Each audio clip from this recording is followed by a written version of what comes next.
Corona संक्रमण की रफ्तार अपने हर रिकॉर्ड को रोज ध्वस्त कर रही है। देश में सबसे ज्यादा डर ऑक्सीजन की कमी को लेकर है, क्योंकि ऑक्सीजन लेवल गिर रहा है मरीजों का और मरीज को अस्पताल नहीं मिल पा रहा है, बेड नहीं मिल पा रहा है और ना ही जान के लिए जरूरी ऑक्सीजन। घर पर ही ऑक्सीजन लेवल को कैसे दुरुस्त रखा जा सकता है, ऐसे तमाम सवालों पर बात करने के लिए हमारे साथ जुड़ रहे हैं मेदांता अस्पताल के doctor Arvind Kumar. Sir, ABP news के लिए आपने समय निकाला, बहुत बहुत धन्यवाद। मेरा पहला सवाल आपसे यही है कि कल निकलकर ये बात सामने आई कि अब अगर आप घर में भी हैं तो भी मास्क लगाइए, तभी आप कोरोना से बच सकते हैं, क्या करें? जी, देखिए, पहले बात तो मुझे शो में इनवाइट करने के लिए आपका धन्यवाद और दर्शकों को मेरा सादर नमस्कार। जो इस बार का कोरोना का इन्फेक्शन जिस तरह से फैला, इन्फेक्शन कहें या इसको सुनामी कहें, और जो लास्ट ईयर से कंपेयर करें तो जिस स्पीड से ये फैला है और जो पैटर्न इमर्ज होके आ रहा है, पिछली बार एक फैमिली में एक दो मेंबर अफेक्ट होता था, बाकी लोग अनअफेक्टेड रहते थे।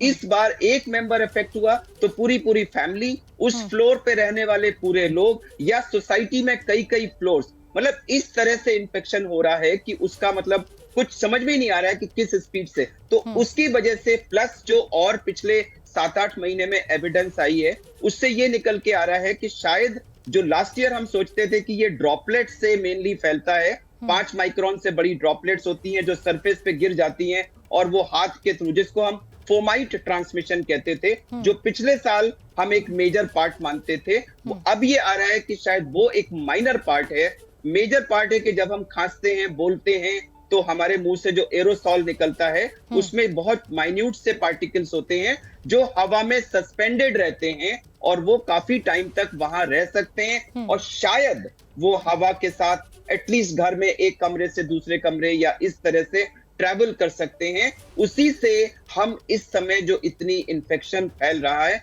उसको एक्सप्लेन कर पा रहे हैं और इसी बेसिस पे नीति आयोग ने, और ये जी आप भी जानते हैं कि टेस्ट को लेकर बेहद दिक्कत है, टेस्ट हो नहीं पा रहे हैं, अगर टेस्ट हो रहा है तो रिपोर्ट बहुत दिनों में आ रही है। ऐसे में अगर घर में एक व्यक्ति कोरोना पॉजिटिव हो जाता है तो क्या ये जरूरी है कि सारे घर के लोग अपना वो टेस्ट करवाएं, या जब तक सिम्टम्स ना आए तब तक इसको अवॉइड करें? शोभना जी, बहुत अहम सवाल है और इसमें मैं बताऊंगा कि पिछले साल बुखार एक मेन सिम्टम था, लेकिन इस बार हम लोग देख रहे हैं कि कई बार लोगों को गले में खराश होना, नाक बहने लगना, आंख लाल होना, हेडेक होना और जुकाम जैसे सिम्टम्स, बॉडी एक, नौशिया, वॉमिटिंग, डायरिया, इस तरह के सिम्टम आ रहे हैं और बुखार कुछ को 2-2, 3-3 दिन के बाद आ रहा है। एक आध दिन आता है और फिर कम हो जाता है, फिर बढ़ जाता है। तो ज्यादातर लोग ये सोचते हैं अरे ये तो कुछ जुकाम वगैरह है, मेरा पेट खराब हो गया है, वो कोरोना सस्पेक्ट ही नहीं कर सकते। तो शोभना जी, आज के परिप्रेक्ष्य में सबसे अहम रिकमेंडेशन ये है कि इनमें से कोई भी सिम्टम अगर आपको हो तो आज आप इसको बिना टेस्टिंग के भी कोरोना माने और स्टेप 1 अपना आइसोलेशन कर दे। चेन ऑफ ट्रांसमिशन को तोड़ने का वही एकमात्र तरीका है। डॉक्टर साहब, अब मैं एक बहुत अहम सवाल पूछने जा रही हूँ, और अहम सवाल इसलिए क्योंकि ऑक्सीजन लेवल की बहुत दिक्कत है, लोगों में दहशत है,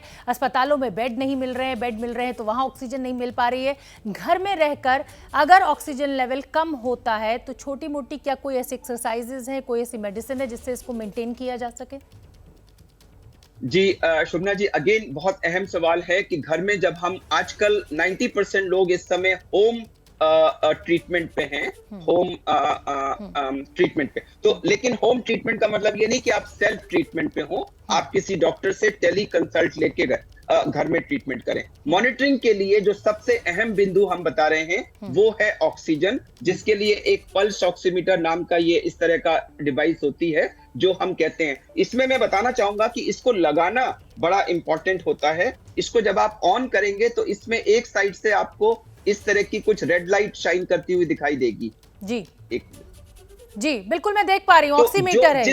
जिस तरह हाँ, ऑक्सीमीटर में दो साइड्स में से एक साइड में आपको रेड लाइट दिखाई देगी, तो जिधर आपको वो रेड लाइट दिखाई दे वो साइड में आपका नेल, नाखून का साइड होना चाहिए।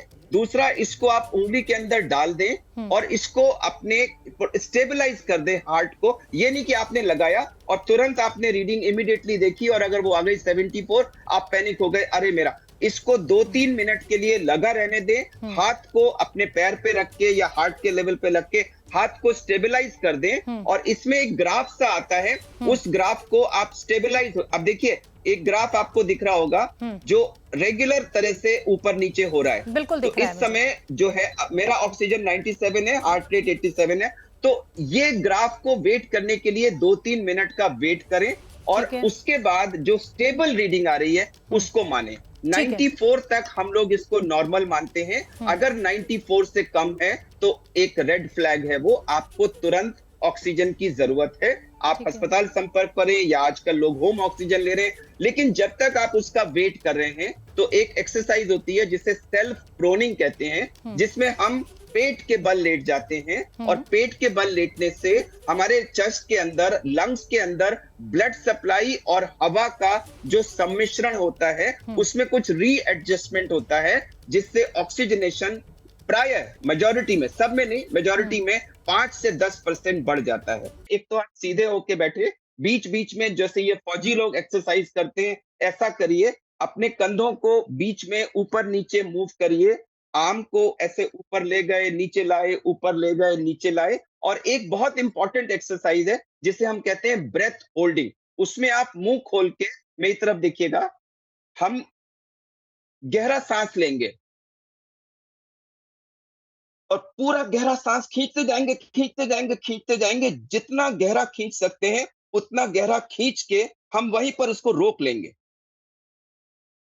और जितनी देर हम उसको रोक सकते हैं उतनी देर हम उनको रोक के रखेंगे। जब हम ऐसा गहरा गहरा गहरा गहरा सांस खींचते हैं तो हमारे लंग्स पूरे 100% एल्वियोलाई रिक्रूट हो जाते हैं और लंग अपनी बेस्ट कैपेसिटी पे काम करते हैं। तो जिसका 94 से 87, 88 हुआ है, उसको ये प्रोन लेटना, एक्सरसाइज करना, यही इमीडिएट एक्सरसाइजेज ही शायद उसको वापस 94। तो इससे 3 फायदे हैं। एक, अगर आपको माइनर सी ऑक्सीजन की जरूरत है तो हो सकता है आपका ऑक्सीजन वापस 94 आ जाए, ऑक्सीजन ना लगे। 2, अगर आपको जरूरत भी है तो ऑक्सीजन की रिक्वायर्ड मात्रा कम हो सकती है। और तीसरा, जब तक आप ऑक्सीजन और बेड का, हॉस्पिटल का अरेंजमेंट करते हैं तब तक आपको बीच में 5 से 8% अपनी ऑक्सीजन बढ़ाने का एक इजी उपाय मिल जाता है। एक चीज और आ रही है, ऑक्सीजन कॉन्सेंट्रेटर, लेकिन उसके साथ कुछ लोग ये कह रहे हैं कि ऑक्सीजन कॉन्सेंट्रेटर जब आप लेते हैं तो वो लंबे समय तक, घंटे 2 घंटे लेने के बाद वो आपके ऑर्गन्स को डैमेज करता है, क्योंकि वो बड़ा कॉन्सेंट्रेटेड ऑक्सीजन है। मैं इस पर भी चाहूंगी कि आप मेरे दर्शकों को बताएं, क्योंकि बहुत लोगों ने ऑक्सीजन कॉन्सेंट्रेटर्स अपने घर पे रखे हुए हैं और जरूरत पड़ने पर वो इसका इस्तेमाल कर रहे हैं। जी, सिलेंडर से हमने ऑक्सीजन कनेक्ट की तो उसके ऊपर एक फ्लो मीटर लगा होता है और उसमें एक नॉब होती है, उस नॉब को खोलने से ऑक्सीजन आती है। वहां एक ग्लास का चेंबर होता है जिसके अंदर एक रेड या ग्रीन कलर की एक बॉल होती है। जैसे ही ऑक्सीजन उसमें से फ्लो करती है वो बॉल ऊपर जाती है और उस चेंबर में मार्किंग होती है 0, 2, 4, 6, 8, 10, 12। वो शो करता है कि 2 लीटर पर मिनट, 4 लीटर पर मिनट कितना जा रहा है। तो प्राय मैंने लोगों को देखा है वो नॉब को पूरा खोल देते हैं और वो एकदम से मैक्सिमम ऑक्सीजन रिलीज होती है और वो पेशेंट को जाती है। अगर आप जरूरत से ज्यादा ऑक्सीजन देंगे तो ऑक्सीजन टॉक्सिसिटी हो सकती है। और दूसरा, अगर आपने काफी देर तक, जिस पेशेंट के लंग्स ऑलरेडी अफेक्टेड हैं, उसको 100% ऑक्सीजन ले गए तो बॉडी में कार्बन डाइऑक्साइड का रिटेंशन होने लगता है, कार्बन डाइऑक्साइड लेवल्स बढ़ जाते हैं और आपको गफलत यानी कि बेहोशी, ड्राउजीनेस आने लग जाती है। तो 100 को टारगेट कभी ना करें, 94 should be your upper limit, minimum oxygen to reach 94, ये गाइडिंग प्रिंसिपल। बहुत बहुत धन्यवाद डॉक्टर अरविंद, बहुत अहम जानकारी आपने दी है। तो मरीजों को ये ध्यान रखना है कि पूरे ऑक्सीजन सिलेंडर का वाल्व नहीं खोल देना है, 94 ही मैक्सिमम लेवल है।